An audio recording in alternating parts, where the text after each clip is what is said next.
स्वागत है दोस्तों पेपर एनालिसिस पॉइंट के ऊपर। और हम कर रहे थे आपकी द्वितीय श्रेणी विद्या परीक्षा की प्रथम प्रश्न पत्र यानी जीके के पेपर का एनालिसिस। और जीके पेपर में कौन सा पेपर का एनालिसिस कर रहे थे? मैंने टेस्ट 9 का एनालिसिस, जो होता है आपका 7 जुलाई 2025 को। कब होता है आपका? 7 जुलाई 2025 को। मैंने टेस्ट 9 की बात करें तो अपने वैसे तो मैं बात बताता हूँ आपको, ग्रुप सी का पेपर था और मैंने टेस्ट बात करी कल अपनी जो क्लास हुई थी। कल अपनी क्लास हुई थी तो कल की क्लास में हमने कौन से क्वेश्चन किए थे? कल हमने आपके महासागर के क्वेश्चन किए थे।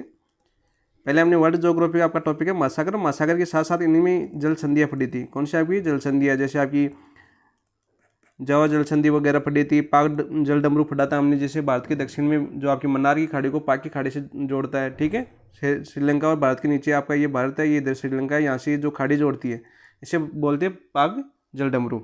ऐसी संधियाँ पढ़ी थी हमने, जल संधियाँ, जो विभिन्न जल संधियाँ थी, जितने भी आपकी क्वेश्चन थी, हरमुज थी, ठीक है, अदर जो भी थी आपकी।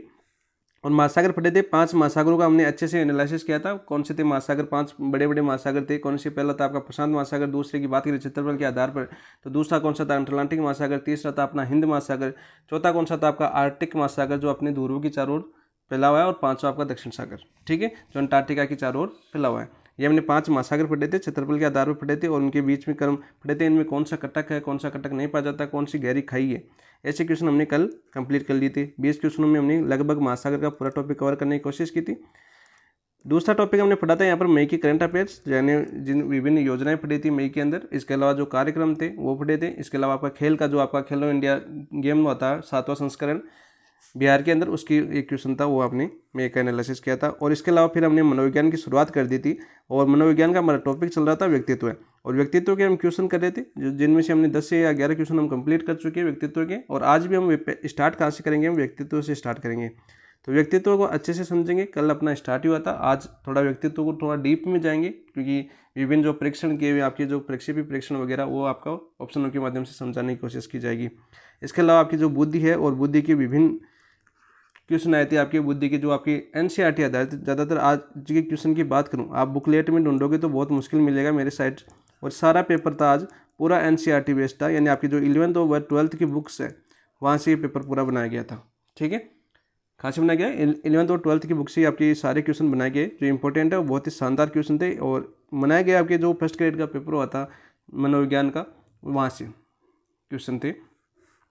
दूसरी बात करते हैं आपकी, इसके अलावा अपना होगा आपका तीसरा टॉपिक आपका होगा विदेश नीति। आज की क्वेश्चन तीसरा टॉपिक कौन सा होगा आपका? विदेश नीति। और विदेश नीति में हम सबसे पहले पढ़ेंगे अपने नेहरू का योगदान। ठीक है, नेहरू के अलावा कौन से पढ़ेंगे? जो 9 प्रधानमंत्री ऐसे थे जिनके पास विदेश मंत्री का मंत्रालय था। एक क्वेश्चन ये है आपके कि ऐसे कितने प्रधानमंत्री थे जिनके प्रधानमंत्री बनने के साथ ही उनके पास विदेश मंत्रालय भी था। तो ऐसे 9 प्रधानमंत्री हो चुके हैं, जिनमें से इंपॉर्टेंट कौन सा आपका?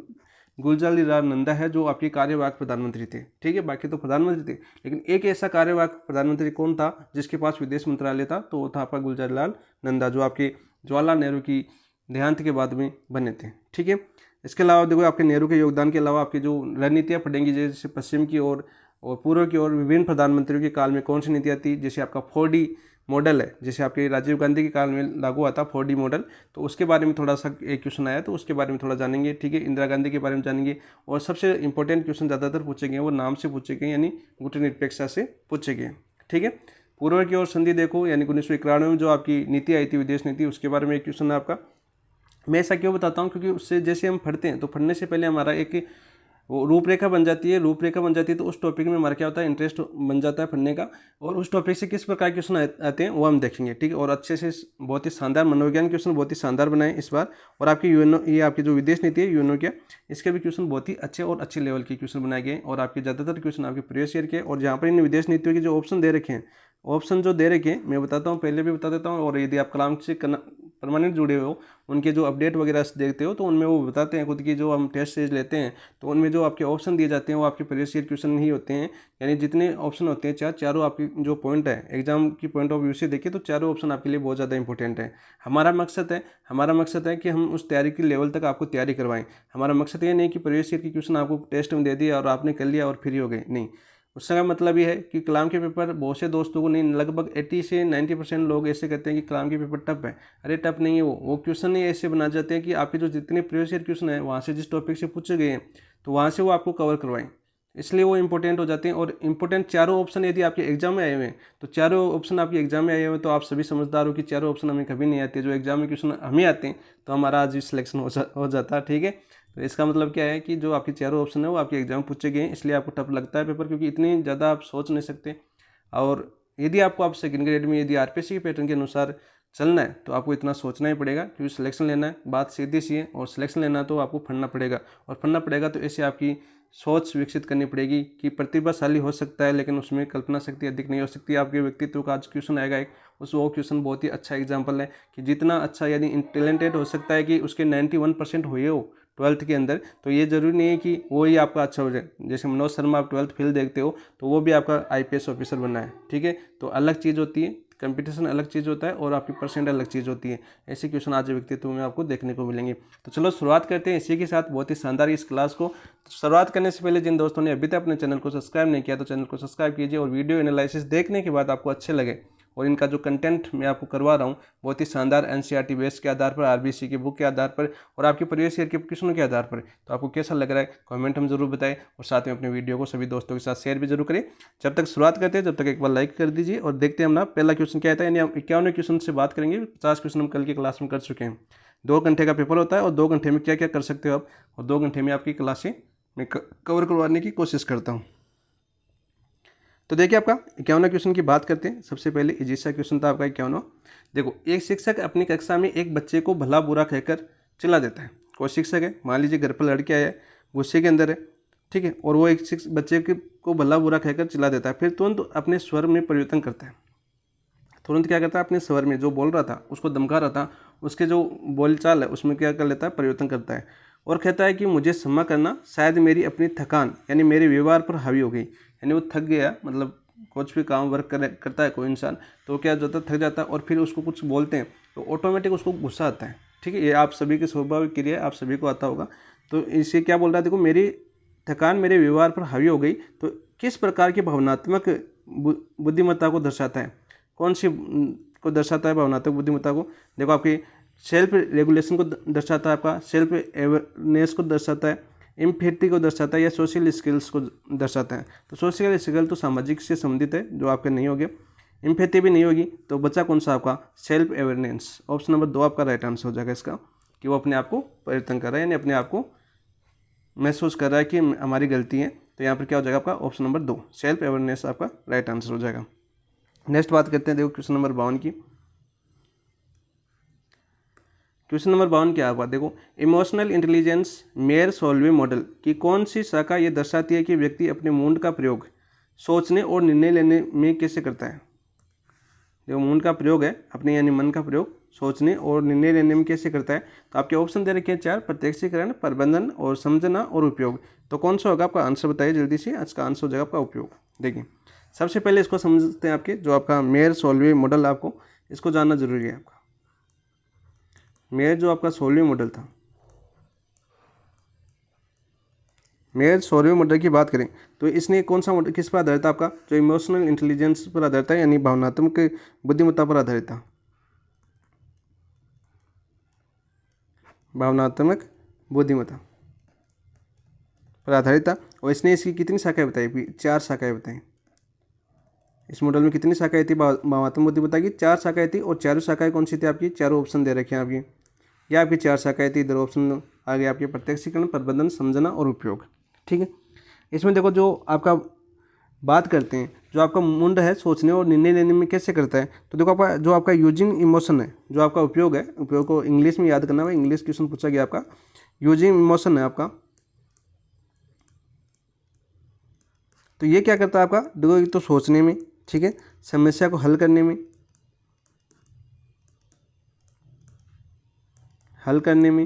और निर्णय लेने में काम आता है। कौन सा आपका, यूजिंग इमोशन यानी उपयोग, है ना। प्रत्यक्षीकरण यानी देखना, प्रबंधन यानी उसका मैनेजमेंट बिठाना, ठीक है, और जो आपका समझना, ठीक है। आंसर क्या हो जाएगा आपका, ऑप्शन नंबर 4। आंसर तो बता दिया मैंने, तो इसका आंसर हो जाएगा आपका ऑप्शन नंबर 4। ऑप्शन नंबर 3 आपका समझना, और समझना भी एक कैसा आपका इमोशन है, भावनात्मक बुद्धिमत्ता की 4 शाखा में एक इंपॉर्टेंट है, जो आपके सोच समझ कोई वर्क करते हैं या कार्य करते हैं, ठीक है। तो उसके पर आधारित आपका समझना, और उपयोग आपका इमोशन था, जो सोचने और समस्या को हल करने और निर्णय लेने में उपयोगिता। तो आंसर हो जाएगा इसका ऑप्शन नंबर 4। नेक्स्ट बात करते हैं क्वेश्चन नंबर 53 की। तो देखिए 53 क्या था आपका, 53 की बात करते हैं हम, इमोशनल इंटेलिजेंस के विकास में चार्ल्स डार्विन, चार्ल्स डार्विन ने आपका का क्या योगदान था? तो इन्होंने देखो एआई को, इमोशनल इंटेलिजेंस को आईक्यू से ऊपर रखा नहीं, इन्होंने नहीं रखा। ये सुझाव किसने दिया था आपके? ये सुझाव दिया था आपके गोलमैन ने। इस सुझाव की बात करें तो ये सुझाव किसने दिया था आपके? गोलमैन ने, यानी गोलमैन का विचार था आपका, तो ये तो आपका गलत हो जाएगा। उन्होंने बहुबुद्धि सिद्धांत की अवधारणा दी? नहीं दी। बहुबुद्धि सिद्धांत की अवधारणा किसने दी थी भाई? बहुबुद्धि सिद्धांत की अवधारणा की बात करें तो वो दी थी आपके हार्वर्ड गार्डनर। काफ़ी बार आपके एग्जाम पूछा जाता है बहुबुद्धि सिद्धांत हार्वर्ड गार्डनर दी थी, इसने नहीं दी थी। उन्होंने भावना को जीवित रहने की प्रक्रिया का हिस्सा बताया? बिल्कुल, ये आपका राइट है आपका। उन्होंने आत्म जागृति का मुख्य घटक बना? नहीं। तो इन्होंने क्या पूछा था, जो डार्विन का योगदान है क्या रहा था आपका इमोशनल इंटेलिजेंस में? वो रहा था आपका, उन्होंने भावना को जीवित रहने की प्रक्रिया का हिस्सा बताया। और ये कब बताया था? देखो बहुत पहले बता दिया था। बात करते थे डार्विन की, डार्विन की बात करते हैं तो इनकी एक बुक है, और उस बुक का नाम क्या है? The expression of the emotion in man and animals.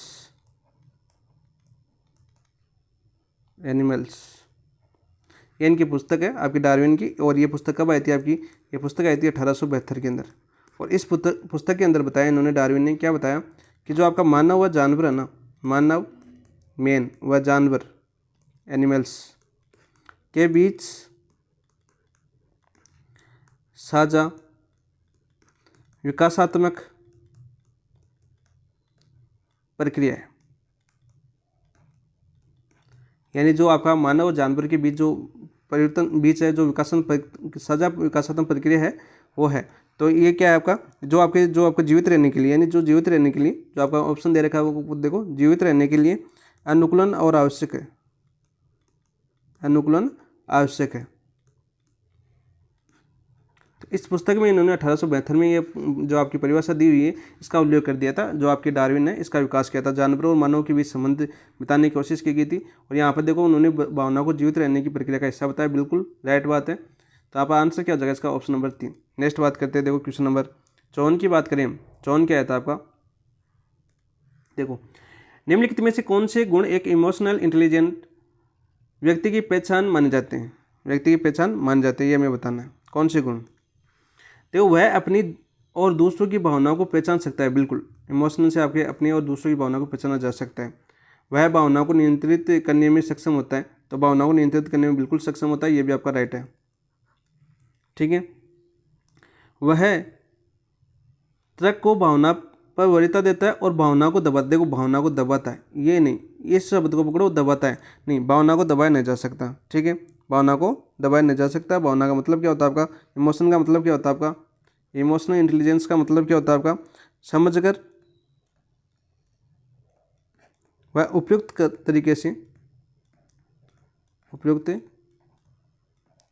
तरीके का उपयोग करना, न कि उसे दबाना, न कि उसे दबाना। ये चीज़ आपको याद रखना, इसलिए आपका दबाता आ जाए कहीं ऑप्शन में तो उसको डिलीट कर देना। भावना का मतलब ये नहीं होता वरीयता का। ये वह दूसरों के दृष्टिकोण को समझने और संबंधों को संभालने में कुशल होता है। बिल्कुल, वह आत्म प्रेरित होता है और असफलता के बावजूद प्रयास करता रहता है। बिल्कुल राइट, ये भी आपका बिल्कुल राइट है। तो आंसर क्या हो जाएगा आपका? तो तीसरा नहीं होगा आपका, ये 3 गलत हो जाएगा। बाकी देखो आपका 1, 2 और 4, 5 हो जाएगा। तो 1, 2, 4, 5 कौन से ऑप्शन में? ऑप्शन नंबर 2 आपका इसका राइट आंसर होगा 54 का। नेक्स्ट बात करते हैं क्वेश्चन नंबर 55 की। देखो 55 क्या आता है आपका? बार ऑन के अनुसार निम्नलिखित में से कौन से आयाम को उनकी परिभाषा में नहीं आते? तो बार ऑन है आपके, बार ऑन की बात करें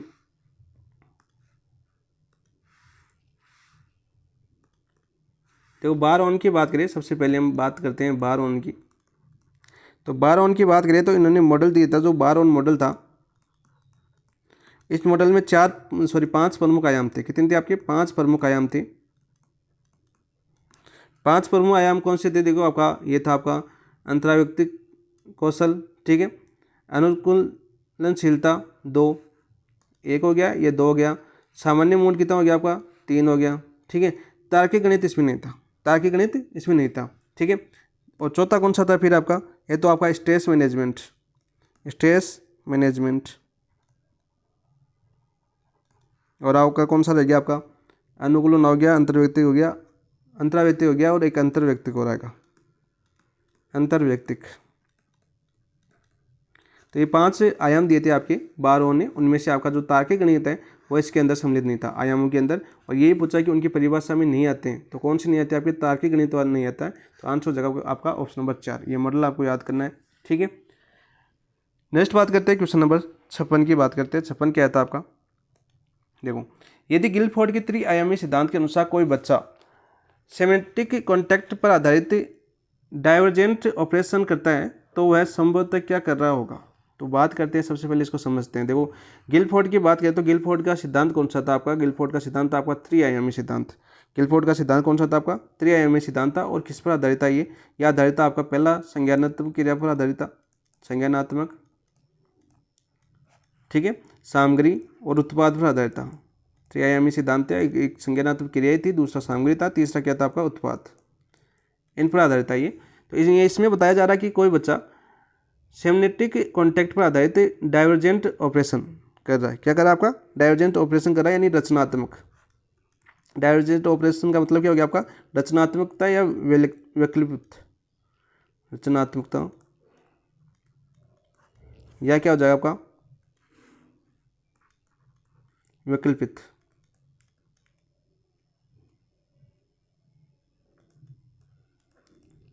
क्या जाएगा आपका, वैकल्पिक। ठीक है, तो यहाँ पर तो संभव क्या कर रहा है, तो पहले पढ़ो ऑप्शन। यह पाठ्य पुस्तक में वर्णित वर्णमाला को याद कर रहा है। तो देखो, पाठ्य पुस्तक में वर्णित वर्णमाला, ठीक है, इसको तो नहीं कर रहा, वर्णमाला तो याद करना नहीं होता है इसमें के अंदर।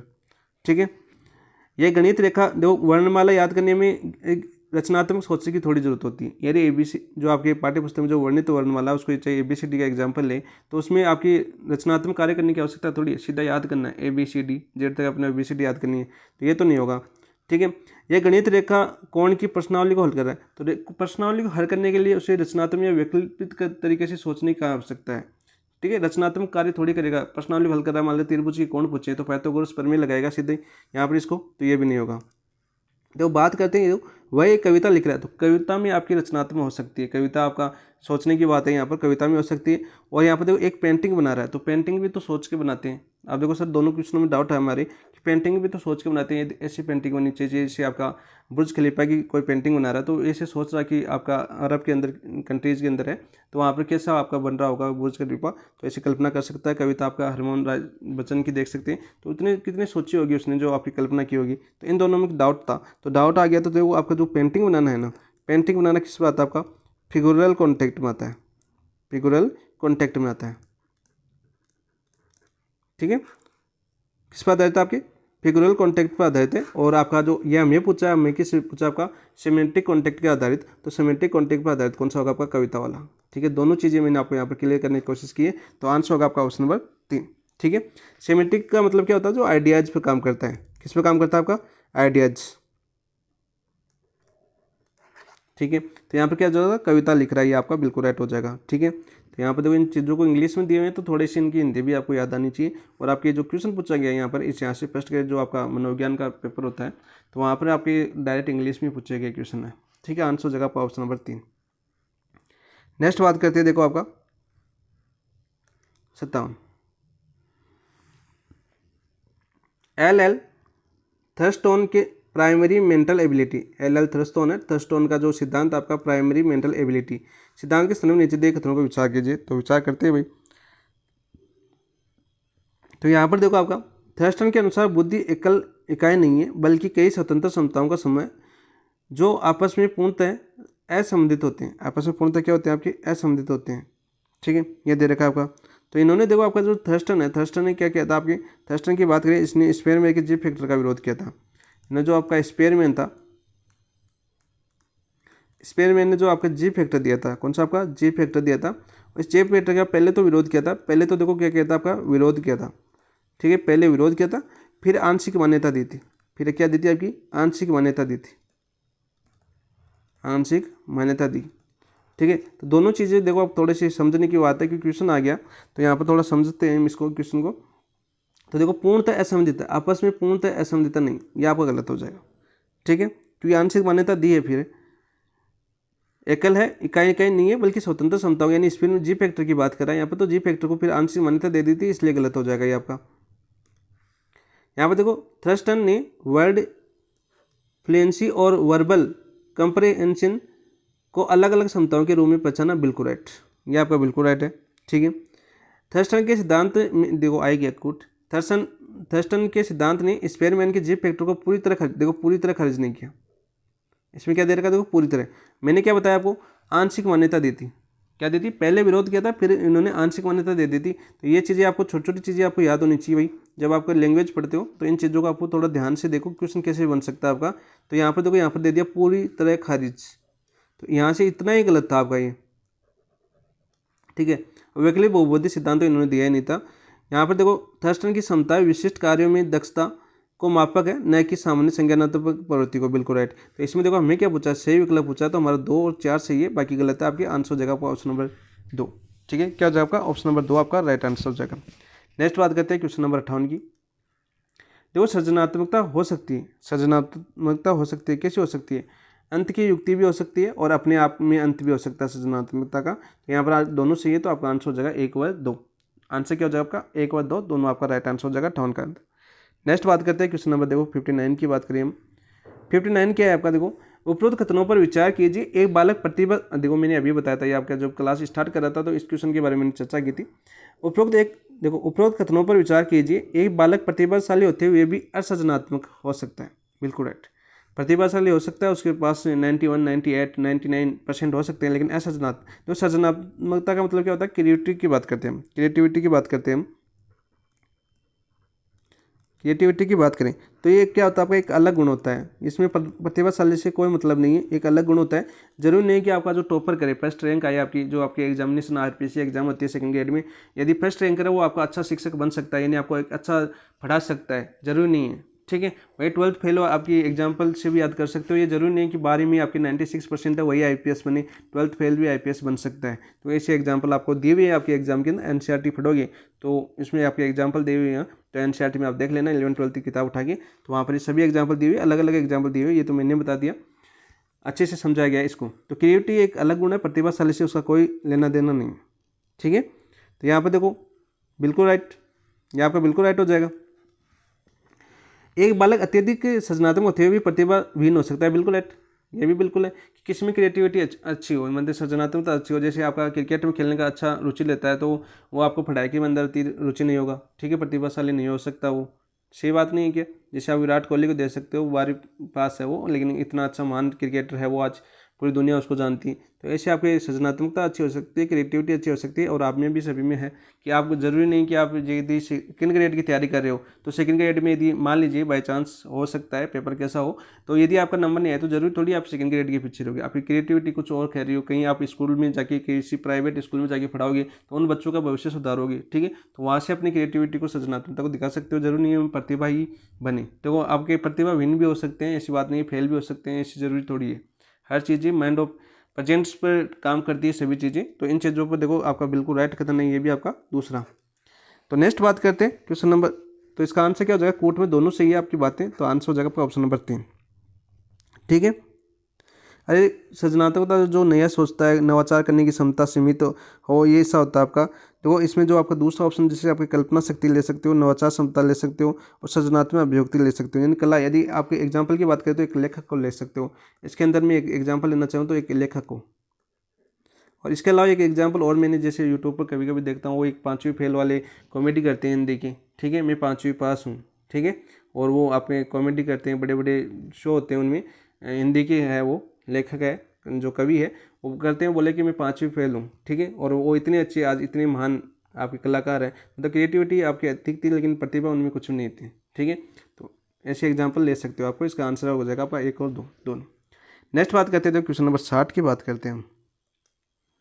देखो बक्कर मेहंदी परीक्षण आते हैं, आपको याद होना चाहिए कि भारत क्यों नाम लिया मैंने, भारत इसलिए नाम लिया कि भारत में जो सृजनात्मकता का विकास किया था वो किसने किया था, आपके बक्कर मेहंदी ने किया था। तो बक्कर मेहंदी परीक्षण था वो भारत के ऊपर था। मैं एक बच्चे को पूछा कि स्कूलों में पंख लगे होते तो क्या होता, यह प्रश्न किस उप परीक्षण के अंतर्गत आता है।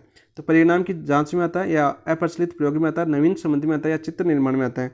तो देखो इसमें आंसर क्या हो जाएगा, इसमें बात इस बात की कर रहा है कि अगर कोई असामान्य बात हो जाए, मान लीजिए कोई असामान्य बात हो जाए तो उसके परिणाम क्या होंगे। असामान्य बात, जैसे एक एग्जांपल और पूछो, यदि धरती पर, जो अपने टीचर पढ़ाते हैं वो ये एग्जांपल देते हैं कि यदि धरती पर गुरुत्वाकर्षण न होता तो क्या होता। धरती पर गुरुत्वाकर्षण बल नहीं होता तो क्या होता, हम स्थिर रह पाते हैं, टिक पाते हैं, नहीं टिक पाते हैं। तो ऐसे परिणाम की जांच कर रहा है, तो यहाँ पर क्या आ जाएगा आपका ऑप्शन नंबर 1 आपका राइट आंसर हो जाएगा। ठीक है, नेक्स्ट बात करते हैं क्वेश्चन नंबर 61 की। देखो, सृजनात्मकता से संबंधित खतरों पर विचार कीजिए। सृजनात्मकता से संबंधित खतरों पर हमें विचार करना है। उद्भवन में व्यक्ति समस्या समाधान की प्रक्रिया से चेतन विश्राम लेता है ताकि सृजनात्मकता प्रक्रिया रुक जाए और कार्य हो। सृजनात्मक प्रक्रिया रुक जाए और कार्य हो, यानी ये देखो बात किसकी कर रहा है, आपके कौन से मॉडल की बात कर रहे हैं, सभी आपके वाल्स मॉडल की बात कर रहे हैं। वाल्स का मॉडल आपने पढ़ा होगा, तो वाल्स के मॉडल की आपकी सभी लाइनें दी हुई है। कूट, किस मॉडल की कूट दी हुई है आपकी, वाल्स मॉडल की यहाँ पर अवधारणाएं दी हुई है। तो पढ़ते हैं इनमें, तो उन्होंने क्या दिया था। तो यहाँ पर आंसर क्या हो जाएगा, देखो आंसर ये आपका उद्भवन में व्यक्ति समस्या समाधान की प्रक्रिया से चेतन विश्राम लेता है ताकि सृजनात्मक प्रक्रिया रुक जाए। देखो रुक जाए और कार्य, ये तो यहाँ पर ये इस शब्द को पकड़ना था आपको, बाकी बातें और कार्य हो। तो रुक जाए जैसे कार्य शब्द आ जाए तो ये गलत है आपको। सृजनात्मक प्रक्रिया को रोकने के लिए नहीं बल्कि अवचेतन स्तर का पर समाधान विकसित करने के लिए होता है। जो आपका उद्भवन होता है ना, उद्भवन क्या होता है आपका, जो आपकी सृजनात्मक प्रक्रिया है, सृजनात्मक प्रक्रिया को रोकने के लिए नहीं बल्कि अवचेतन स्तर, यानी जो अपना अवचेतन स्तर है, अवचेतन स्तर पर समाधान विकसित करने के लिए होता है, करने के लिए होता है। मैं आपकी किताबी लैंग्वेज बता रहा हूँ आपको, जो आपकी बाकायदा सीधी सीधी लाइन लिखी हुई है आपके वॉल्स मॉडल में एनसीईआरटी के अंदर, वो लाइन बता रहा हूँ, क्योंकि आपका उद्भवन है, उद्भवन दिया हुआ है, और सृजनात्मक प्रक्रिया को रुक जाने के लिए नहीं, रोकने के लिए नहीं, देखो रोकने के लिए नहीं बल्कि अवचेतन स्तर पर समाधान विकसित करने के लिए होता है उद्भवन। तो ये आपका पहला गलत हो जाएगा, पहला तो क्या हो जाएगा, गलत हो जाएगा। यहाँ पर देखो बाकी देखते हैं। परदीप्ति चरण में विचार सहज आता है परंतु हो सकता है कि वह आवश्यक रूप से सृजनात्मक ना हो। बिल्कुल राइट, ठीक है, कि आपके परदीप्ति चरण में विचार सहज आता है परंतु हो सकता है कि वह आवश्यक रूप से सृजनात्मक न हो। तीसरा दे रखा आपका, सत्यापन के अभाव में सृजनात्मक विचार एक कल्पना भर रह जाता है। बिल्कुल राइट।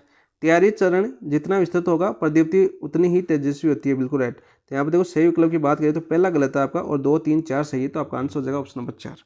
तो 61 में आपका आंसर क्या हो जाएगा, आपका ऑप्शन नंबर 4 आपका राइट आंसर हो जाएगा। नेक्स्ट बात करते हैं, देखो क्वेश्चन नंबर 62 की बात करें हम, तो यहाँ पर देखो चार्ल्स स्पेयरमैन के 2 कारक सिद्धांत। देखो पहले तो ये बताओ, जो चार्ल्स स्पेयरमैन थे इनका सिद्धांत कौन सा था आपका, 2 कारक सिद्धांत था। आपकी जैसे फैक्ट क्वेश्चन पूछा जाते थे पहले आपके आरपीएससी, तो ऐसे सिद्धांत पूछे जाते थे, सिद्धांतों का एक कूट पूछा जाता था जिसमें एक तरफ वैज्ञानिकों के नाम थे, दूसरी तरफ आपके सिद्धांतों के नाम थे और उनका आपको मिलान करना था। तो ऐसा क्वेश्चन वापस भी आ सकता है, जरूरी नहीं है कि वैसा क्वेश्चन नहीं आएगा, कभी भी आरपीएससी का मन बदल सकता है, यानी वापस उस वैसे क्वेश्चन भी पूछा जा सकता है। तो देखो चार्ल्स स्पेयरमैन के 2 कारक सिद्धांत के समन्वय कथनों पर विचार कीजिए। तो विचार करते हैं, जी फैक्टर और एफ फैक्टर की बात करते हैं, जो कारक थे इसके, यानी जो जी फैक्टर था वो तो किस पर बौद्धिक कार्य करता था और आपका एस फैक्टर था तो वो क्या था, आपका विशिष्ट कार्यों के लिए था। तो यहाँ पर देखो सामान्य जनरल हो गया जी फैक्टर, तो ये देखो जनरल इंटेलिजेंस हो गया आपका, वह सार्वभौमिक मानसिक ऊर्जा जो सभी बौद्धिक कार्य, देखो बौद्धिक कार्यों को मैंने बताया ना अभी, समान रूप से कार्य करती है। बिल्कुल राइट। तो जी फैक्टर था आपका, जी फैक्टर किस पर आधारित था, आपका बौद्धिक कार्यों पर आधारित था। ठीक है, ऐसी चीज़ों को आपको याद करनी है। एस यानी जो विशिष्ट बुद्धि आपकी स्पेशल जो इंटेलिजेंस है, वह व्यक्तिगत योग्यता जो किसी विशेष कार्य या क्षेत्र में कुशल जोड़ती है। मैंने क्या बताया, विशेष कार्य। ठीक है, इंपॉर्टेंट वर्क। तो यहाँ पर देखो ऐसे कार्य आपको किस में आएगा, आपका एस फैक्टर के अंदर आएगा, तो ये भी आपका बिल्कुल राइट है। यदि किसी विद्यार्थी में जी और एस दोनों उच्च हैं, किसी विद्यार्थी में जी यानी जी कारक और आपका एस कारक दोनों उच्च हैं, तो वह किसी भी कार्य को औसत प्रदर्शन करेगा नहीं। ये देखो औसत प्रदर्शन यहाँ पर आ गया और बच्चा ने आपको क्या किया, आपने सही कर दिया, औसत प्रदर्शन नहीं करेगा, क्या करेगा, उच्च आ रहा है तो वो भी उच्च कार्य करेगा।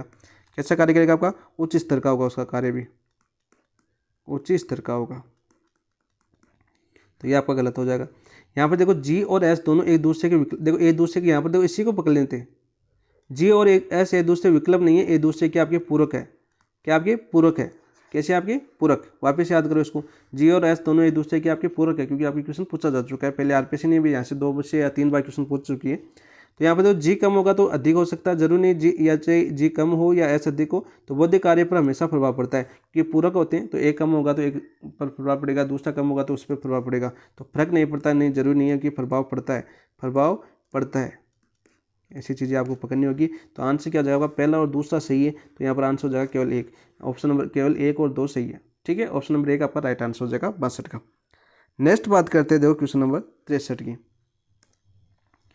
यहाँ पर देखो 63 क्या दिया हुआ है हमें, देखो एसिडेशन दे रखा है हमें ए, IQ स्कोर के आधार पर विद्यार्थियों को एवरेज और मंदबुद्धि जैसे टैग देना मानसिक स्वास्थ्य के लिए हानिकारक हो सकता है। मानसिक स्वास्थ्य के लिए क्या हो सकता है आपका, हानिकारक हो सकता है, बिल्कुल राइट। तो आपका कथन बिल्कुल राइट है आपका।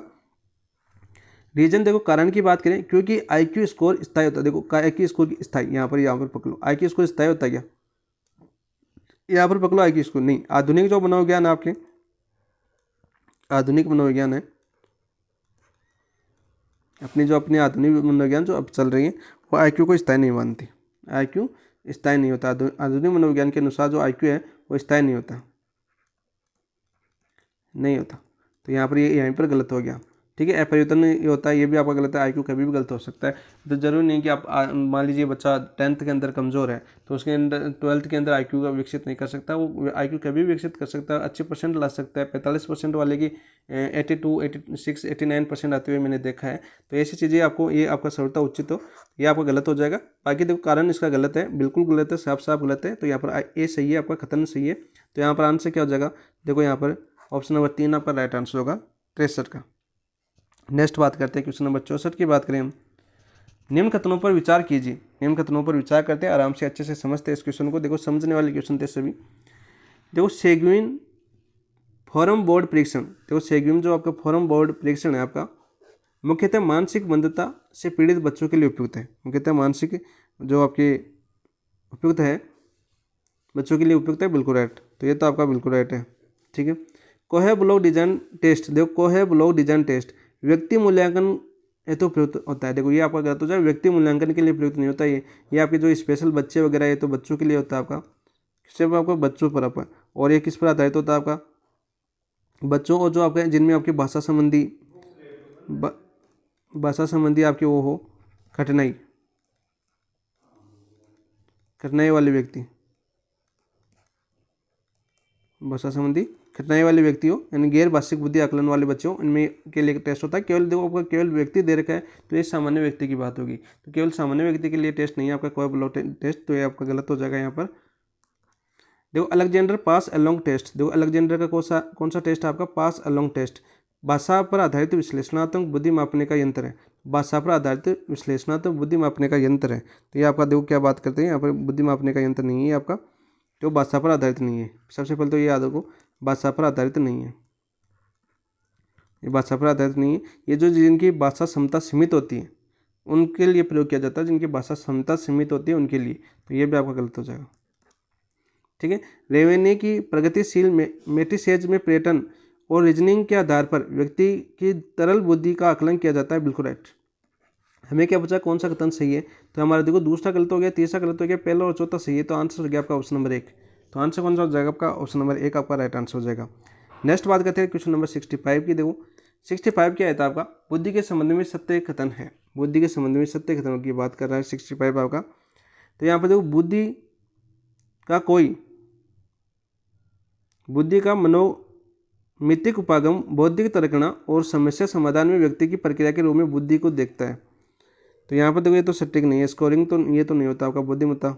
ठीक है, मनोगति के उपागम है, प्रकृति को गलत बताता है, ये आपका जो प्रकृति है यानी जो तर्कना समस्या इनको गलत बताता है, ये तो गलत है। सही है, बुद्धि का सूचना प्रक्रमण उपागम व्यक्ति के निष्पादन और संज्ञानात्मक योग्यताओं के सूचकांक के आधार पर व्यक्त करता है। तो देखो आपका जो स्कोरिंग परीक्षण है वो सटीक नहीं होता है, सटीक नहीं होता आपका,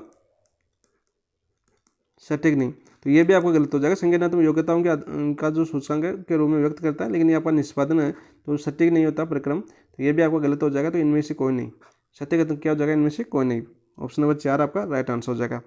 नेक्स्ट बात करते हैं क्वेश्चन नंबर 66 की।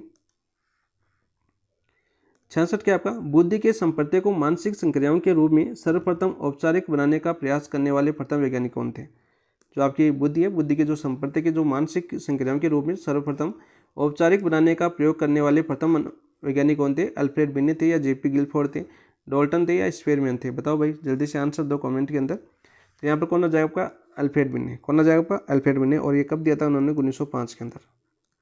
कब दिया था इन्होंने? 1905 के अंदर ये प्रयोग किया था। वही बात करते हैं बाकी जेपी गिलफोर्ड कौन सा आपका? अभी हमने पीछे देखा था आपका त्रिआयामी मॉडल।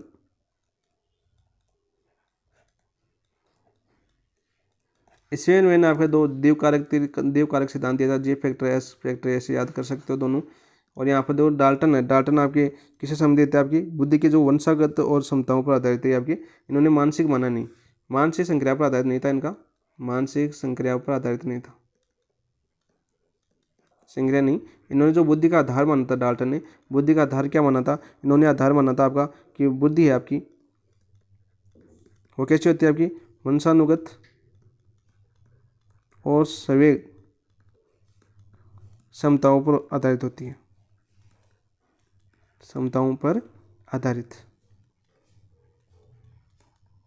ये किसने माना? आपके डाल्टन ने माना है। तो यहाँ पर आंसर क्या हो जाएगा आपका? ऑप्शन नंबर 1 अल्फ्रेड बिने 1905। नेक्स्ट बात करते हैं क्वेश्चन नंबर 67 की।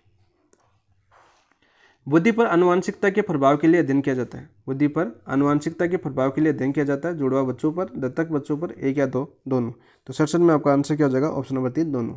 जुड़वा बच्चों पर भी किया जाता है और दत्तक बच्चों पर भी किया जाता है। नेक्स्ट बात करते हैं क्वेश्चन नंबर 68 की बात करें हम। यदि एक व्यक्ति में मानसिक बिंब बनाने, उनका उपयोग करने, मानसिक धरातल पर परिमार्जन की योग्यता है तो वह बुद्धि है। कौन सी बुद्धि है वो बताओ भाई। बात करते हैं आपको, यदि आपको मॉडल याद है, आपका बहुबुद्धि सिद्धांत याद है आपको, बहुबुद्धि सिद्धांत। तो वो बुद्धि किसने दिया था? आपके गार्डनर ने, हार्वर्ड गार्डनर ने। और उन्हीं की बुद्धियों में से ये बुद्धियाँ दी गई है, जो 8 बुद्धियाँ बताई थी। तो कौन सी है? अस्तित्ववादी, भाषाई, तार्किक नीति या स्थानिक? तो कौन सी बुद्धि हो जाएगी यहाँ पर आंसर? स्थानिक बुद्धि, ऑप्शन नंबर 4। नेक्स्ट बात करते हैं क्वेश्चन नंबर 69 की। तो 69 की बात करते हैं हम। जो 69 हमने खत्म दे रखा है, ये दे रखा है हमें IQ स्कोर समय के साथ स्थिर रहता है। IQ जो स्कोर है वो समय के साथ स्थिर रहता है, ठीक है। कारण R दे रखा है हमें मानसिक आयु और कालानुक्रमिक आयु के समान रूप से बुद्धि होती है। तो बताओ भाई, दोनों सही है या गलत है, या आर सही है या ए गलत है, या ए सही है आर गलत है? बताओ आंसर इसका क्या करके आए थे यहाँ पर आंसर। तो यहाँ पर देखो IQ का स्कोर समय के साथ स्थिर रहता है, बिल्कुल राइट, ठीक है। मानसिक आयु और कालानुक्रमिक आयु समान रूप से वृद्धि होती है। जो आपकी मानसिक आयु है और आपकी कालानुक्रमिक आयु है वो समान रूप से क्या होती है? आपकी वृद्धि होती है। दोनों कथन सही है आपके। जो IQ स्कोर और ए की सही व्याख्या कर रहा है आर, तो यहाँ पर आंसर क्या हो जाएगा आपका? ऑप्शन नंबर 1 आपका राइट आंसर हो जाएगा। ए और आर दोनों सही है तथा आर एक की सही व्याख्या कर रहा है। नेक्स्ट बात करते हैं क्वेश्चन नंबर 70 की बात करते हैं। देखो स्टर्नबर्ग के त्रिचापीय सिद्धांत, सबसे पहले तो ये याद होना चाहिए आपको, स्टर्नबर्ग है इसका सिद्धांत कौन सा? आपका त्रिचापीय सिद्धांत है। के अंतर्गत वह बुद्धि जिसके अंतर्गत प्राणी मौलिक समाधान खोजते हुए आविष्कार करते हैं, किसी विशेष स्थिति में समझ जाते हैं कि कौन सी सूचना निर्णायक होगी या कहलाती है, या अनुभाविक बुद्धि कहलाती है, सांदर्भिक बुद्धि कहलाती है, घटकीय बुद्धि कहलाती है, या तार्किक बुद्धि कहलाती है। तो यहाँ पर देखो कौन सी हो जाएगी आपकी। बात करते हैं सबसे पहले तो देखो आपको 3 घटक बताए थे इन्होंने। घटक कितने थे आपके? 3। 4 तो घटक ही नहीं थे। ये तार्किक बुद्धि तो इनके घटक थे, 4 सिद्धांत में है ही नहीं। ये तो ऑप्शन ऐसे कट गया आपका, ठीक है। जो आपका स्टर्नबर्ग है इसका जो त्रिचापी है वो इसमें 3 घटक है, और 3 यानी जो बुद्धि के 3 घटक है वो कौन से आपके? अनुभाविक बुद्धि, सांदर्भिक बुद्धि और आपके घटकीय बुद्धि। यानी चौथा ऑप्शन तो आपका गलत हो गया। जैसे आपको सिद्धांत याद है तो ये आपको याद होने की, सिद्धांत याद होगा तो ये आपको तीनों बुद्धियाँ याद होगी। यहाँ से आपको तार्किक बुद्धि को एक ऑप्शन तो काट दिया आपने, ठीक है। अब बच्चे कौन से? आपके 3 ऑप्शन बच्चे, तो कौन सी में आएगी आपकी? तो घटक बुद्धि की बात करें इसमें तो कौन सी? यह आपकी पारंपरिक बुद्धि है। कौन सी आपकी? पारंपरिक बुद्धि, पारंपरिक बुद्धि है जिसमें आपकी जो सोच से तर्क वगैरह शामिल है, इसमें सोचना या तर्क वगैरह, ठीक है। यहाँ पर देखो इसमें दे रखा है हमें अंतर्गत प्राणी मौलिक समाधान खोजते हुए आविष्कार करते हैं, मौलिक समाधान, तो इसमें तो नहीं होगा आपका। सांदर्भिक बुद्धि की बात करें तो सांदर्भिक बुद्धि में क्या होती है? जो आपका इसे और किस नाम से जाना जाता है? आपका स्टेट स्मार्टनेस के नाम से जाना जाता है, इसको स्मार्टनेस भी कहा जाता है, ठीक है। तो इसमें भी नहीं होगी। तो अनुभाविक बुद्धि आपका राइट आंसर हो जाएगा, ऑप्शन नंबर 1। अनुभाविक बुद्धि की बात करें तो नई परिस्थितियों की में अनुकूलन, इसका साधारण भाषा में समझिए, नई परिस्थितियों में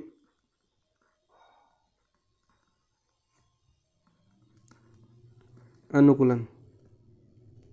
तो नई परिस्थिति में अनुकूलन की बात करें यानी सृजनात्मक यानी क्रिएटिविटी, सृजनात्मकता दर्शाता है यानी खोजते हुए आविष्कार करता है सृजनात्मक, यानी उसमें क्रिएटिविटी अच्छी हो। तो यहाँ पर देखो मौलिक समाधान खोजते हुए किसी विशेष स्थिति को समझ जाते हैं, तो कौन सी होगी आपकी अनुभाविक बुद्धि होगी, कौन सी होगी आपकी अनुभाविक बुद्धि होगी।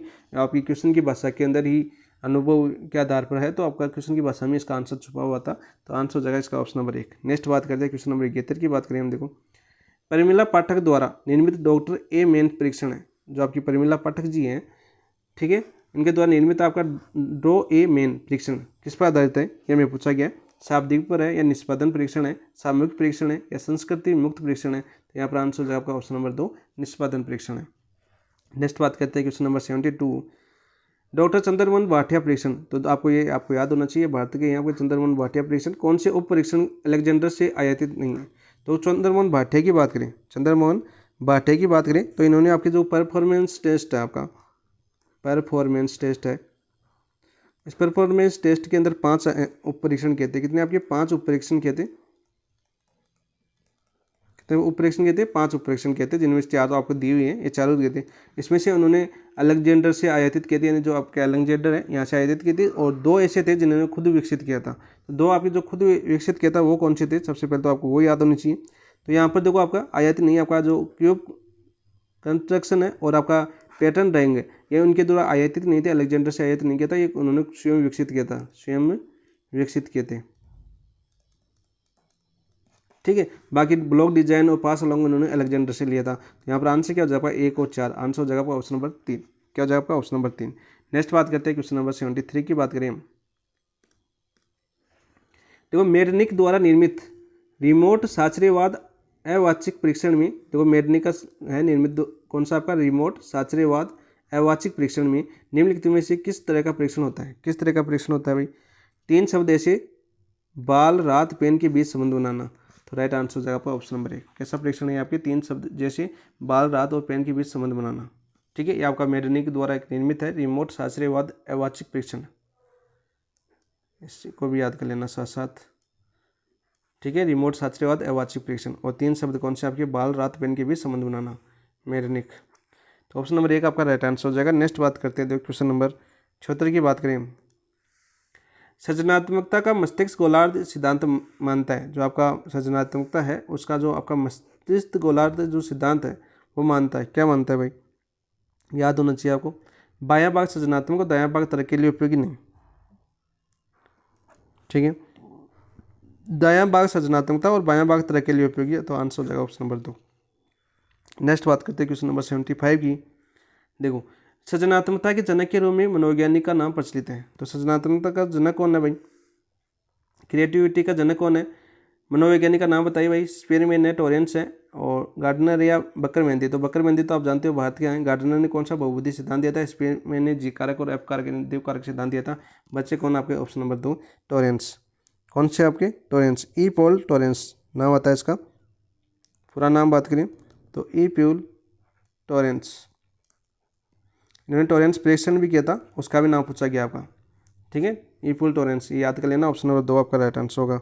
बकरमेंदी हमने बताया था कि भारत में ये जनक नहीं है, ये भारत में जो आपकी सृजनात्मकता है परीक्षण किया। तो ये क्वेश्चन आ जाए कि आपके भारत में सृजनात्मकता का परीक्षण किसने किया था, आपके बकरमेंदी ने किया था। किसने किया था, आपके बकरमेंदी ने किया था, ठीक है। आंसर आपको याद होना चाहिए, गार्डनर का आपका बहुबुद्धि सिद्धांत याद होना चाहिए, स्पेयरमैन का कौन सा आपका एस कारक और एफ कारक जो आपका देव कारक सिद्धांत आपको याद होना चाहिए। आंसर हो जाएगा आपका ऑप्शन नंबर 2। नेक्स्ट बात करते हैं क्वेश्चन नंबर 76 की। देखिए व्यक्ति अत्यंत कामुक है किंतु धार्मिक कार्यों में संलग्न है। व्यक्ति क्या है आपका, अत्यंत कामुक है किंतु धार्मिक कार्यों में संलग्न है। किस प्रकार की लक्षण युक्ति है, बहुत ही कामुक है फिर भी धार्मिक कार्यों में लगा हुआ है, उससे कामुकता को प्रकट नहीं होने दे रहा है। तो यहाँ पर क्या हो जाएगा, औचित्य स्थापन या प्रतिगमन या प्रक्रिया निर्माण। तो क्या होता है, धार्मिक कार्यों में अपने सहयोग दे रहा है, तो यहाँ पर प्रक्रिया निर्माण आपका राइट आंसर हो जाएगा। ऑप्शन नंबर 3 आपका राइट आंसर हो जाएगा चिंतन का। 77 देखते हैं क्वेश्चन, पास मॉडल के संबंध में सत्य है। पास मॉडल है, इसके संबंध में सत्य क्या आपको ये पूछा गया है। यह सिद्धांत 4 तंत्रिका तंत्र की संक्रियाओं से संपादित है, नहीं, ठीक है। योजना निर्माण में समस्या के पक्षों पर व्यक्ति ध्यान जाता है, नहीं। भाव प्रबंधन में क्रियाओं के विकल्प तैयार करके नीति व संकल्पना बनती है, नहीं। सहकालिक व अनुक्रमिक प्रक्रम यानी में सूचनाओं का समाकलन होता है, बिल्कुल राइट। तो आंसर हो जाएगा आपका सत्य कथन। कौन सा आपका पास मॉडल के संबंध में, ऑप्शन नंबर 4 आपका सत्य कथन है। ठीक है, नेक्स्ट बात करते हैं क्वेश्चन नंबर 78 की। बुद्धि परीक्षण के साथ चुनौती के संबंध में असत्य है। बुद्धि जो परीक्षण है उसके साथ संबंध में चुनौती कौन सी है? इसमें बच्चे के आत्मसम्मान पर चोट लग सकती है। बच्चे पर आत्मसम्मान के चोट लग सकती है, बिल्कुल राइट, असत्य नहीं है। समाज के वंचित समूह के बच्चों के साथ पक्षपात हो सकता है, बिल्कुल सत्य बात है ये भी आपका। यह जीवन की उपलब्धियों को जांचने में सार्थक सूचकांक है, नहीं, जीवन की सभी उपलब्धियों जाने के लिए नहीं, केवल संज्ञानात्मक क्षमताओं को मापने करता है इसमें, केवल संज्ञानात्मक क्षमताओं का मापन।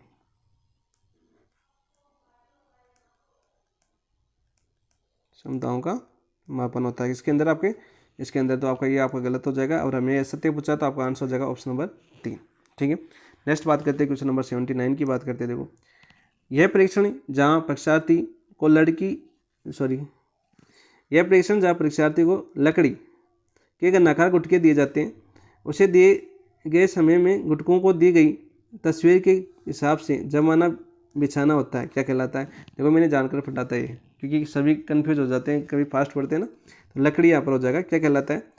मेज टेस्ट, ब्लॉक डिजाइन टेस्ट, पास एलोंग टेस्ट या पैटर्न ड्राइविंग के टेस्ट। तो यहाँ पर आंसर क्या हो जाएगा इसका? 79 का आंसर हो जाएगा option number 2, block design test. ठीक है, मैजिक टेस्ट नहीं होगा आपका, पास एलोंग टेस्ट भी नहीं होगा आपका, पैटर्न ड्राइविंग टेस्ट भी नहीं होगा। ऑप्शन नंबर 2 आपका राइट आंसर होगा 79 का। नेक्स्ट बात करते हैं क्वेश्चन नंबर 80 की बात करें। मशहूर फिल्म गीत दिल की तन्हाई को आवाज़ बना लेते हैं, दर्द जब हद से गुजरता है तो गा लेते हैं। इस गीत में कौन सी रक्षा युक्ति में आ रही है? कौन सी रक्षा युक्ति प्रयोग में आ रही है भाई? कल्पना व दिवा संपन्न, विस्थापन, उदात्तीकरण या प्रतिक्रिया निर्माण। प्रतिक्रिया निर्माण तो अभी हमने पढ़ा धार्मिक कार्यों में। ठीक है, धार्मिक कार्यों में, तो इसमें कौन सी आ रही है आपकी? उदात्तीकरण। ठीक है, अपनी जो आपका परिवर्तन कर रहा है कि दिल की तन्हाई को जो आवाज़ बना लेते हैं, दर्द जब हद से गुजरता है तो गा लेते हैं। ठीक है, दर्द होता है तो उस गाने को गा लेता है, तो ये बात कर रहा है आपका उदात्तीकरण की बात आती है, तो आंसर हो जाएगा आपका ऑप्शन नंबर 3। नेक्स्ट बात करते हैं क्वेश्चन नंबर 81। सवेगात्मक बुद्धि के योग्यता मॉडल के जनक है। तो सवेगात्मक बुद्धि की जो योग्यता मॉडल है इसका जनक कौन है? मेयर सोलोवी कारूसो है, गोल्डमैन है, बार ऑन है या मंगल है। तो कौन है भाई? आंसर हो जाएगा आपका ऑप्शन नंबर 1। कौन सा हो जाएगा आपका? ऑप्शन नंबर 1, मेयर सोलोवी और कारूसो। ऑप्शन नंबर 1 आपका राइट आंसर हो जाएगा। कब किया था इस मॉडल का विकसित? कब किया था? 1990 के अंदर। कब विकसित किया था? 1990 में विकसित किया था। और घटक कितने दिए थे इसके? घटक कितने थे आपके? 4 थे। इसके घटक कितने थे आपकी योग्यता मॉडल के? 4 घटक थे, याद कर लेना। गोल्डमैन की बात करें तो इन्होंने कौन सा दिया था आपका? मिक्स्ड मॉडल दिया था, मिक्स्ड मॉडल दिया था। ठीक है, और बारह का पता नहीं। डॉक्टर मंगल की बात करें तो डॉक्टर मंगल आपके जो भारतीय संदर्भ पर, जो आपके भारतीय संदर्भ में सभी एनसीईआरटी से उठाए गए क्वेश्चन थे आपके संदर्भ में ईआई पर कार्य किया, यानी इमोशनल इंटेलिजेंस पर कार्य किया। ठीक है, इसका क्वेश्चन आ सकता है कि भारत के अंदर ईआई जो इंटेलिजेंस है इस पर कार्य किसने किया? तो मंगल ने किया था। किसने किया था? आपके डॉक्टर मंगल ने किया था। तो आंसर इसका आ जाएगा ऑप्शन नंबर 1। नेक्स्ट बात करते हैं क्वेश्चन नंबर 82। टॉरेंस के अनुसार सृजनात्मकता का सबसे महत्वपूर्ण तत्व है। देखो मैंने बार क्या बताया था कि टॉरेंस है जो आपकी सृजनात्मकता की क्या आपकी सबसे पहले तो आपको ये दोनों चीज़ जनक है, क्या आपके जनक है। ठीक है, इन्होंने 4 घटक दिए थे। कितने घटक दिए थे इन्होंने? 4 घटक दिए थे। चारों घटक आपके ऑप्शन में दे रखे हैं। और इन्होंने प्रमुख किसको माना? आपकी प्रमुख माना था इन्होंने मौलिकता को। ठीक है, सबसे महत्वपूर्ण तत्व कौन सा था आपका? मौलिकता। ठीक है, ये टेस्ट कब किया था इन्होंने? टेस्ट भी इनका पूछा जाता है जो आपका TTCT के नाम से जाना जाता है, Torrance test of creative thinking. ठीक है, फुल नाम की बात करें तो क्या जाए आपका? Torrance test of creative thinking. ठीक है, और इसमें प्रमुख तत्व कौन सा माना आपका? प्रमुख तत्व की बात करें किसको माना आपका? मौलिकता को।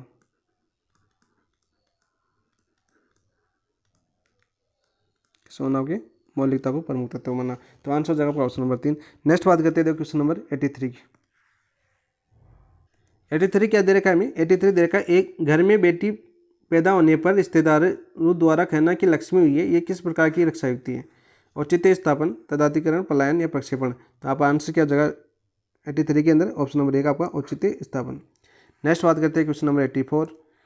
एक समायोजित व्यक्ति है, एक समायोजित व्यक्ति है, तो कौन सा भाई एक समायोजित व्यक्ति? समस्या समाधान की डिंगी आंकता, अपनी गलतियों को जानना, अपनी जो गलतियों को जानता है वो कैसा होता है आपका? एक समायोजित व्यक्ति होता है। ऑप्शन नंबर 2 आपका राइट आंसर हो जाएगा। नेक्स्ट बात करते हैं क्वेश्चन नंबर 85 की। देखो, थार्डाई की अमूर्त बुद्धि का सर्वोत्तम उदाहरण निम्न में से कौन सा है? अमूर्त बुद्धि यानी गणित पर आधारित है। अमूर्त का नाम आ जाए आपका, एब्स्ट्रैक्ट इंटेलिजेंस नाम आ जाए, तो अमूर्त किस में होती है? आपकी गणित में होती है। सबसे पहले तो ये देखो, ये मैकेनिक का बिना मैनुअल फटे इंजन सुधारना, तो मैकेनिक का जो आपका बिना फटे इंजन सुधारना है तो किस पर आती है? आपकी ठोस बुद्धि पर आती है।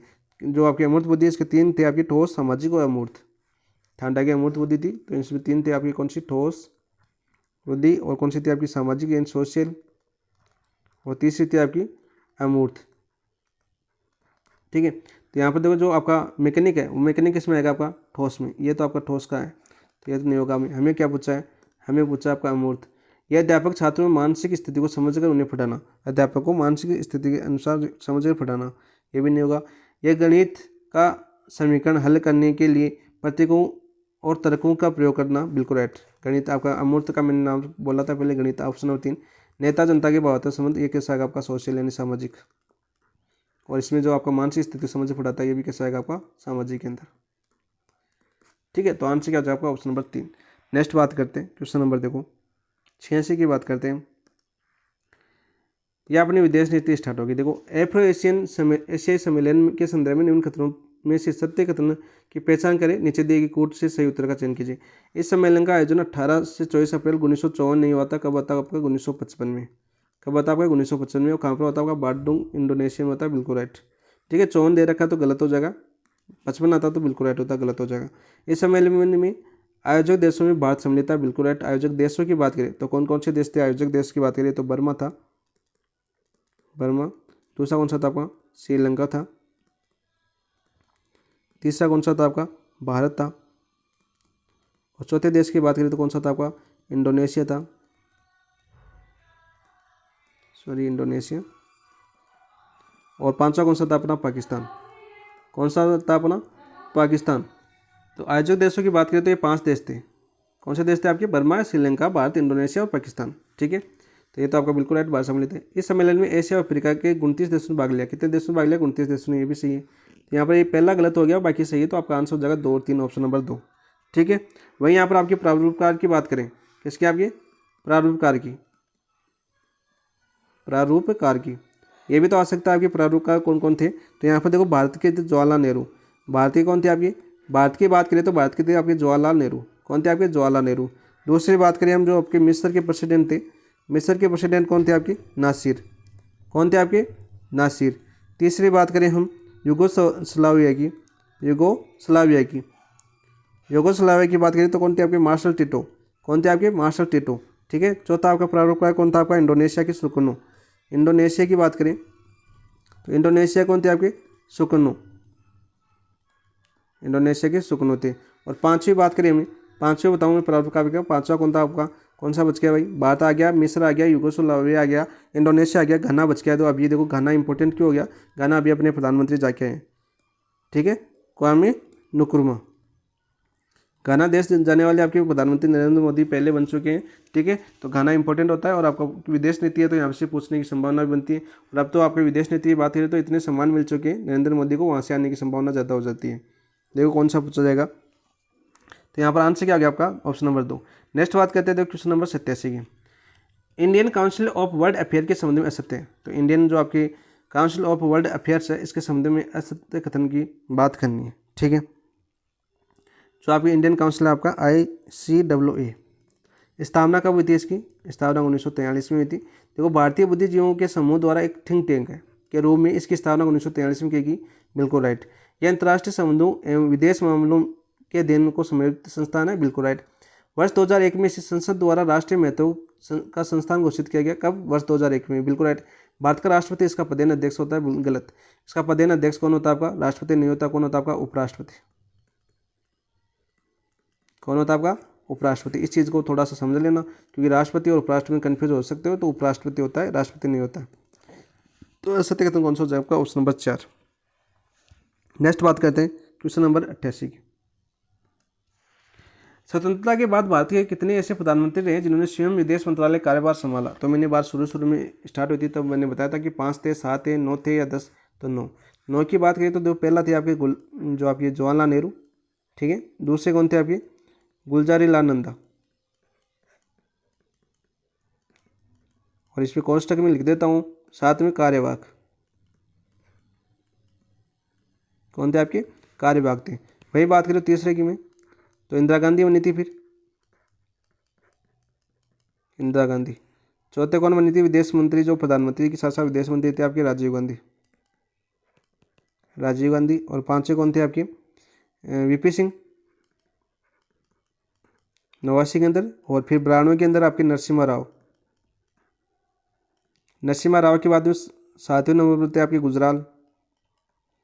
और गुजराल के बाद में आपके अटल बिहारी वाजपेयी आ गए। और वाजपेयी के बाद 9वें बन गए आपके मनमोहन सिंह।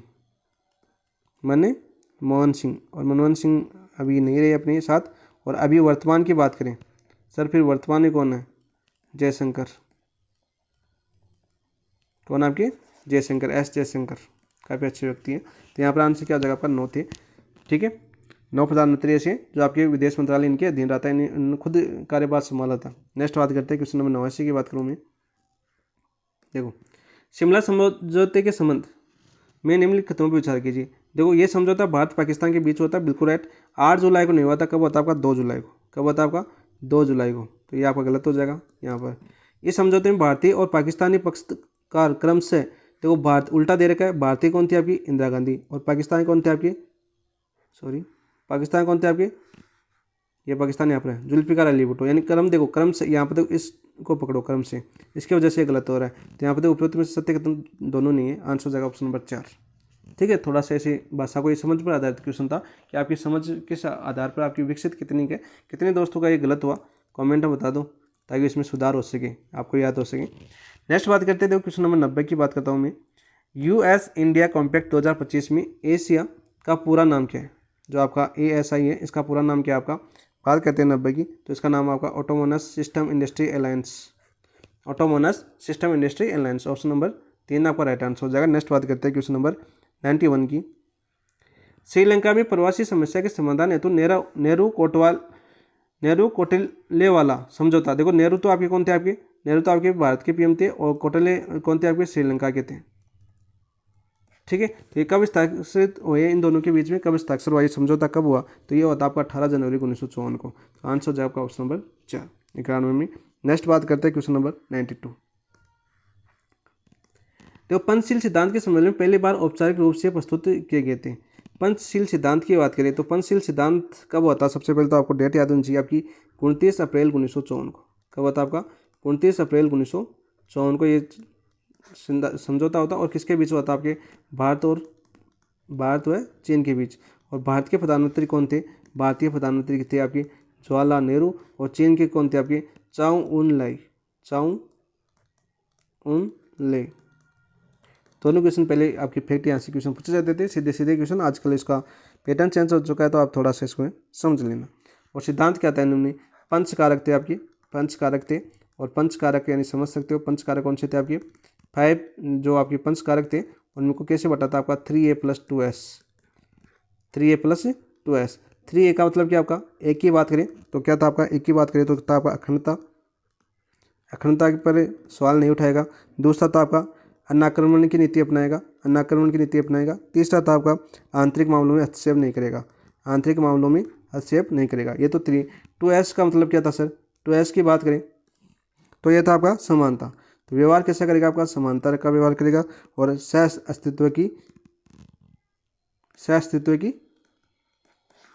पहचान करेगा, यानी सह अस्तित्व बनाए रखेगा, ठीक है। तो यहाँ पर देखो 2S का मतलब ये था आपका, 3A का मतलब ये 3 शब्द थे, 2S का मतलब ये शब्द था। थोड़ा डीपली क्वेश्चन पूछा जा चुका है आपका पॉलिटिकल साइंस में, तो थोड़ा सा हम भी देख लेते हैं। तो यहाँ पर आंसर क्या हो जाएगा? भारत चीन समझौता 1954, ठीक है। बांडुंग आपको किस लिए होता? आपका नाम के लिए होता। किसके लिए होता? आपका नाम की बात करें तो अभी 18वां सम्मेलन कहाँ पर हुआ नाम का? अभी वर्तमान में कौन सा सम्मेलन हुआ आपका? 19वां। कौन सा हो गया? 19वां था 2024, 19वां। ये डेट पूछी जा सकती है आपकी। 19वां जो सम्मेलन है वो कहाँ पर हुआ आपका? 19वां आता आपका कब? आपका 19 जनवरी 2024 को। और कहाँ पर होता है आपका? कंपाला। और कंपाला कहाँ पर? आपका युगांडा के अंदर। इसका क्रम भी पूछा जाता है। और फर्स्ट आपका बेलग्रेड में होता है। फर्स्ट कौन सा हो जाएगा, देखो इसका क्रम बता देता हूँ, पूछा जाता है बार बार। फर्स्ट कहाँ पर होता है इसका, फर्स्ट बेलग्रेड में होता है 1961 में, सॉरी फर्स्ट बेलग्रेड कब होता है 1961।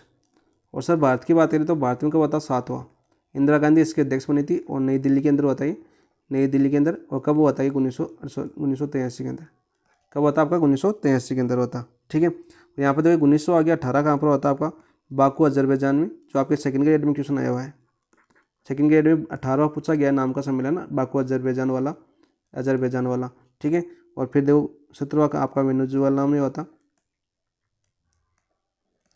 वेनेजुएला के अंदर होता। और 16वां आपका तेहरान के अंदर होता। तेहरान की राजधानी क्या है, ईरान। तो अभी तेहरान की तो आपको पता है क्या दशा की है आपकी। तो तेहरान 16, 17, 18 और 19, तो इनका क्रम भी याद रखना और पूछा जाता है बार बार सम्मेलन।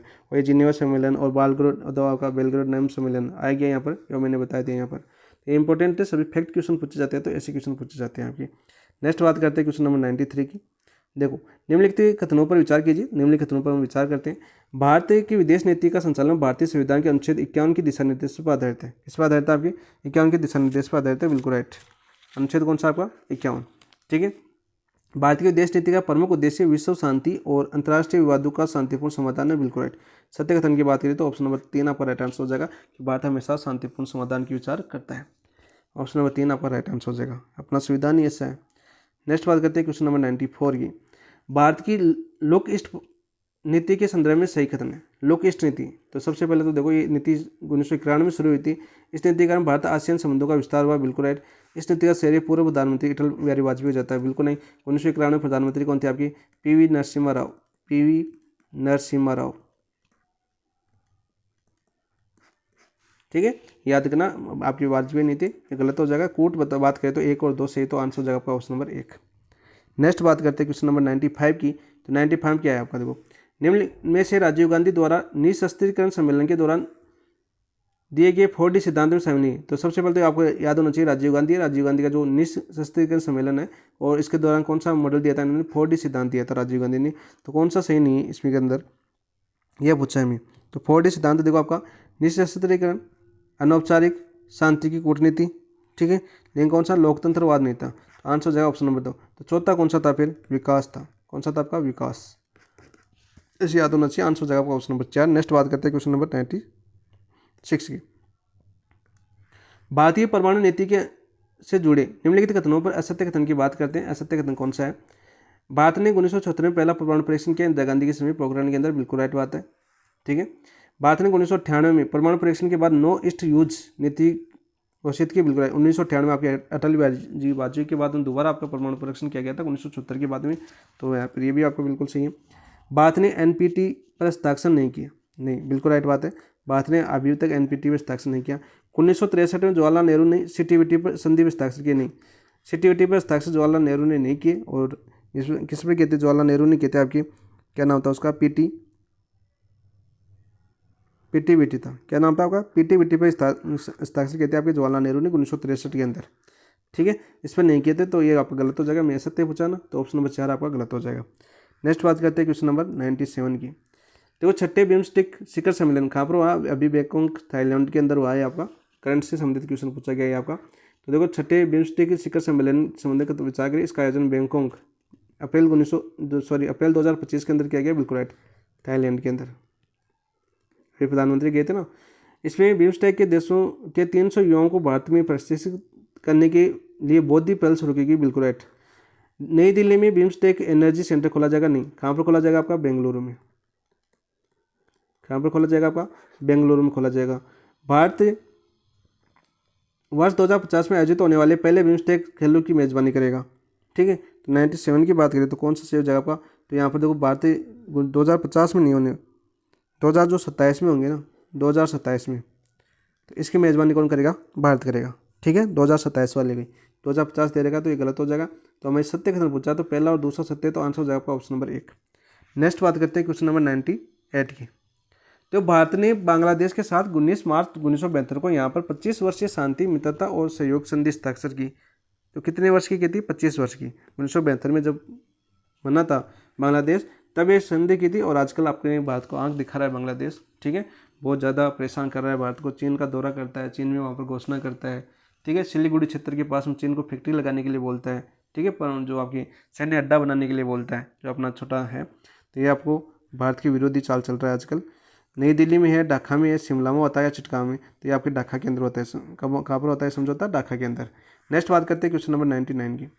भारत गणराज्य और सोवियत समाजवादी गणराज्य संघ यूएसएसआर के मध्य शांति, मैत्री और सहयोग संधि संबंधित निम्न कथनों पर विचार कीजिए। देखो, इससे पर मास्को में 12 जुलाई 1971 को हस्ताक्षर किया नहीं। कब हस्ताक्षर होते हैं आपके? 9 अगस्त 1971 को। कब होते हैं आपके? 9 अगस्त 1971 को हस्ताक्षर होते, तो पहला तो गलत हो गया। सोवियत समाजवादी गणराज्य की तरफ से इस संधि पर ए गोमिक्रो ने हस्ताक्षर किए, बिल्कुल राइट। और ये संधि हुई कहाँ थी आपकी? नई दिल्ली के अंदर। कहाँ पर हुई थी अपनी? नई दिल्ली के अंदर ये संधि हुई थी, ठीक है। तो आंसर क्या हो जाएगा आपका? ऑप्शन नंबर, देखो पहला तो गलत हो गया, केवल 2 सही है, तो आंसर हो जाएगा ऑप्शन नंबर 4। नेक्स्ट बात करते हैं क्वेश्चन नंबर 100 और अंतिम क्वेश्चन की। नेहरू युग में भारतीय विदेश नीति के बारे में निम्नलिखित कथनों पर विचार कीजिए। तो बात करते हैं विदेश नीति की। अगस्त 1948 में भारत और भूटान के बीच स्थायी शांति और मित्रता की संधि पर हस्ताक्षर किए गए, ठीक है। 8 अगस्त, देखो यहाँ पर ये गलत हो जाएगा, ये हुई थी आपकी 8 अगस्त 1949 को। और कहाँ पर हुई थी आपकी? दार्जिलिंग के अंदर। कहाँ पर हुई थी ये संधि? दार्जिलिंग के अंदर हुई थी, तो पहला तो गलत हो जाएगा। भूटान पहली पंचवर्षीय योजना 1961 में शुरू की गई, जिसका 100% वित्त पोषण भारत द्वारा किया गया। भारत द्वारा किया गया, तो बिल्कुल राइट। आंसर क्या हो जाएगा? केवल 2, ऑप्शन नंबर 4 आपका राइट आंसर हो जाएगा। ये तो आपका माइनर टेस्ट 9 और माइनर टेस्ट 9 के महत्वपूर्ण क्वेश्चन थे, और साइकोलॉजी के क्वेश्चन ज़्यादा थे, और फैक्ट क्वेश्चन यानी जो आपके एनसीईआरटी से उठाए हुए क्वेश्चन थे आपके। और आपकी जो फर्स्ट ग्रेड में अभी जो आपका मनोविज्ञान का पेपर हुआ है उसके क्वेश्चन भी थे, ऐसी बात नहीं।